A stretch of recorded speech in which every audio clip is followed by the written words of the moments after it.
There are a lot of sources of caffeine out there. We're going to go through a few of them here. One of the ones that is so widely used and people really love it, I love it, this is my favorite source of caffeine too, is coffee. And the thing about coffee too, I do want to make known is this isn't to go give you permission to go buy a Starbucks drink that has a bunch of sugar and extra fat and extra empty calories added to it, thinking like, oh, I'm going to get all these health benefits from coffee. This is from black coffee. That's what I drink. That's what I drink. Sometimes I'll maybe toss a little bit of low-calorie sweetener in there, but I pretty much just drink it black. I really enjoy it.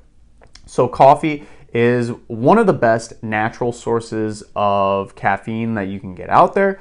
In addition to this, tea is another great source of caffeine.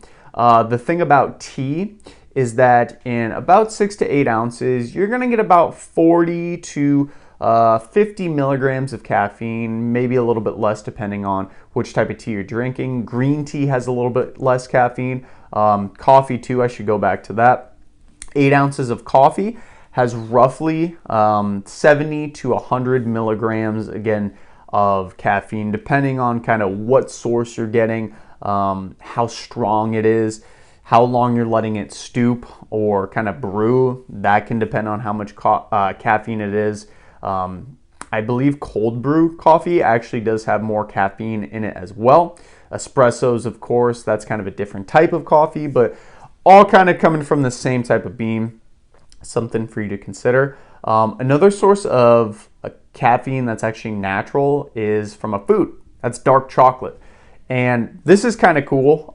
It's not going to give you a lot of caffeine, so I wouldn't be consuming that, before a workout thinking, I'm just going to pound this dark chocolate to get some good pre-workout in. That really isn't the case. But dark chocolate does have a little bit of caffeine in it.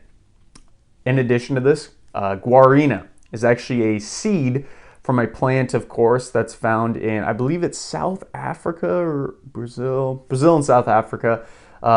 It's someplace in the southern hemisphere. Guarana, it actually has a very potent effect. And if you're drinking guarana or you're taking it, usually this will be added into a energy drink.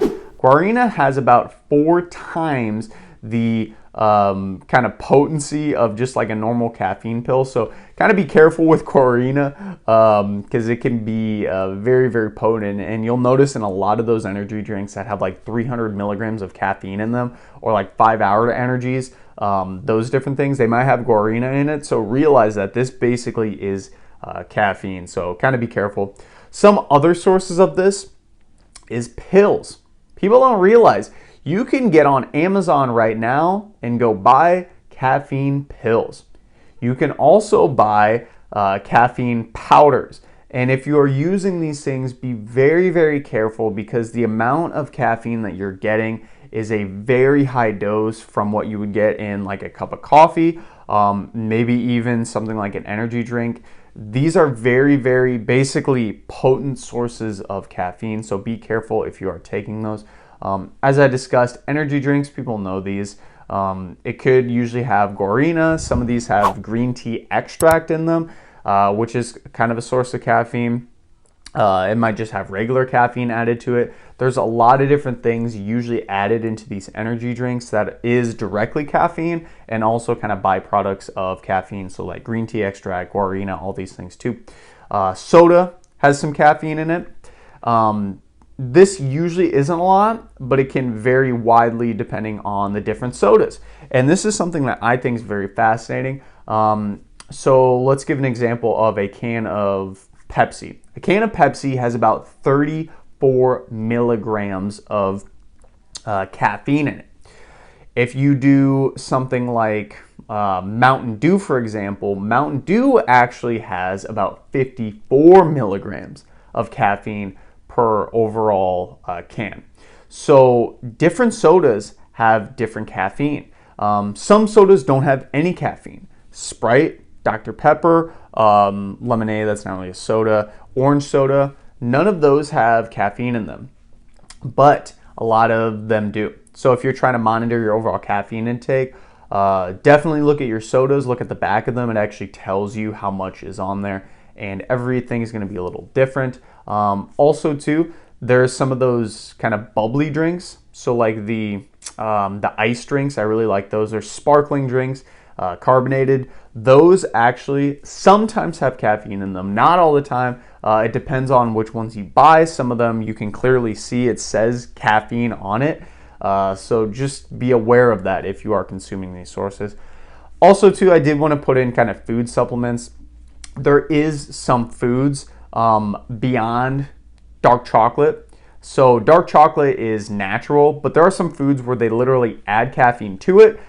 Specifically some like energy bars. I know Cliff bars, actually some of them have caffeine added to them. There's some food that they literally add caffeine to just for fun. I know sometimes you can actually get like gummies too.